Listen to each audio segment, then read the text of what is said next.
Floriculture মানে ফুল চাষ, এগুলো শর্ট কোশ্চেন পড়ে। ফ্লোরিকালচার মানে কি, তখন বলবে ফুল চাষ।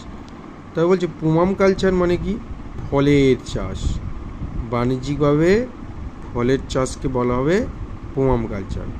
আর হার্বিকালচার কি, যে ভেষজ যে সমস্ত গাছপালা হয় না, তাকে হার্বিকালচার বলা হয়। তখন বলবে ভেষজ গাছপালা কি স্যার? ভেষজ গাছপালার মধ্যে কি পড়ছে, ঘৃতকুমারী বা অ্যালোভেরা, বাসক, তুলসী, এইগুলো হচ্ছে কি তোমার ভেষজ। আর অলেরিকালচার মানে হচ্ছে শাক সবজি চাষ, পালং শাক, লেটুস শাক, বাঁধাকপি, ফুলকপি, আলু, বিট, গাজর, এইগুলো হচ্ছে তোমার অলেরিকালচারের মধ্যে পড়ে। তো এই কটার মধ্যে থেকে তোমাদের একটা না একটা শর্ট কোশ্চেন আসবেই। এখন কি বলো তো, প্রবলেমটা হয়েছে তোমাদের কনসেপ্ট না থাকলে তোমরা শর্ট কোশ্চেন অ্যাটেন্ড করতে পারবে না। আর এখন মানে শুধু শর্ট কোশ্চেনে আলোচনা হচ্ছে সব জায়গায়, কেউ ভালোভাবে ব্রড কোশ্চেন পড়াচ্ছে না। তাই আমার চ্যানেলে যে সমস্ত আমার স্টুডেন্ট রয়েছে তাদেরকে বলছি তোমরা একটু ফলো করো।